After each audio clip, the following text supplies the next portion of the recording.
જય માતાજી મિત્રો, બધાને હેપી ન્યૂ યર, નવા વર્ષના હેપી દિવાળી, બધું સોરી ફોર લેટ એવું બધું છે હો.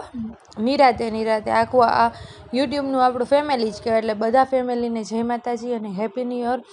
અને હેપી ન્યૂ યરમાં આજે આપણે એક મસ્ત મજાની વસ્તુ બનાવવા જઈ રહ્યા છીએ, એટલે બધાના મનપસંદ એવા ગુલાબજાંબુ બનાવવા માટે મેં લઈ લીધો છે 500 ગ્રામ જેટલો માવો ખમણીને, અને 1 વાટકો તપકીર ચારીને લઈ લીધો છે, અને ઇલાયચીનો ભૂકો એટલે 5 થી 6 નંગ ઇલાયચીનો ભૂકો લઈ લીધેલો છે મેં ખાંડીને સરસ મજાનો.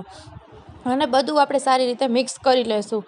તો આવી રીતે બધું હાથેથી એકદમ મસળી લેશું, એટલે તપકીર છે એ બધી માવામાં લાગી જાય ને, એટલે આપણે જાંબુ વાળવા ટાઈમે કોઈ તકલીફ ના પડે, અને એકદમ ફ્રેશ અને આપણે ઘરે જાતે જ બનાવેલા, કોઈ એવું બજારમાંથી લાવેલા નહીં, અને કોઈ ઓલા નહીં કે કોઈ એવું એમાં લોટનું મિક્સ કરેલું હોય કે એવું નહીં, આપણી જાતે જ ઘરે બનાવેલા.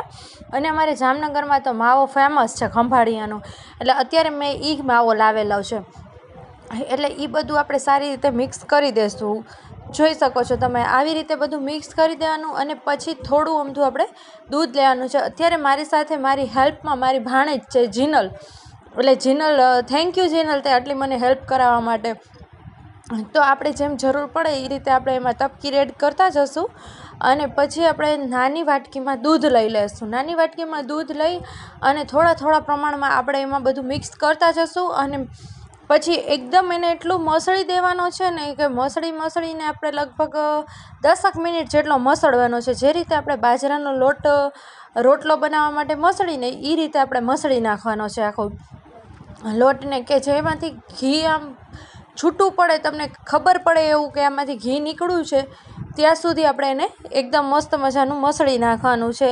ત્યાં સુધી આવી રીતે આપણે જાતે હાથેથી બધું એકદમ સરસ મજાનું મિક્સ કરી લેવાનું છે. અને હા મિત્રો, અત્યારે તો બધાના ઘરમાં દિવાળી ગઈ, એટલે બધી જાતની સ્વીટ પણ બનેલી જ હશે, અને તમે પણ જો ન સ્વીટ કે બનાવેલી હોય ને તો આ બનાવજો, તમને બહુ મજા આવશે ખાવામાં, અને સારી પણ બને છે ઘરે. અમે તો બનાવી જ છીએ આ રીતની, પણ તમે પણ બનાવીને તમારા ફેમિલીમાં એકવાર ટ્રાય કરજો, તો તમે ઘરે બનાવી લેશો ને તો તમારે બહારથી લાવવાની ક્યારેય જરૂર નહીં પડે. તો જો આ રીતે આપણે એકદમ મસળીને બધો સરસ મજાનો કરી લીધો છે, એકદમ મસળી લીધો છે. અને પછી આપણે એને એકદમ નાના બોલ્સ બનાવી દેવાના છે, મોટા નથી બનાવવાના, એકદમ નાના બોલ્સ બનાવવાના છે. તે પછી આપણે ચાસણીમાં આવે ને આ બોલ્સ, એટલે સરસ મજાના ફૂલીને મીડિયમ સાઇઝના થઈ જાય, એટલે એકદમ નાના મસ્ત મજાના બધો માવો છે એને મેં લોટ જેવો બાંધી લીધો છે, અને સારા નાના લુવા બનાવી દીધા છે બધા બોલ્સના. અને પછી મેં એમાં શુદ્ધ ઘી ઘરનું હોય ને એ લઈ લીધેલું છે, અને એમાં આપણે તળી લઈશું. તમે ઘીમાં પણ તળી શકો, તેલમાં પણ તળી શકો, અને ઘી અને તેલ બંને મિક્સ કરીને પણ તળી શકો. તમને જે રીતે યોગ્ય લાગે એ રીતે તમે બનાવી શકો છો, પણ અત્યારે મેં ઘીમાં તળી લીધા છે. ઘીમાં એકદમ સરસ મજાના બ્રાઉન કલર નહીં, પણ એકદમ ડાર્ક મરૂન કલર થઈ જાય ને તો પણ આમાં કાંઈ મૂંઝાવાનું હોય નહીં. એટલે એ સરસ મજાના આપણા એકદમ મસ્ત થઈ જાય ને એટલે તળાઈ ગયેલા, રેડી એમ સમજવાનું.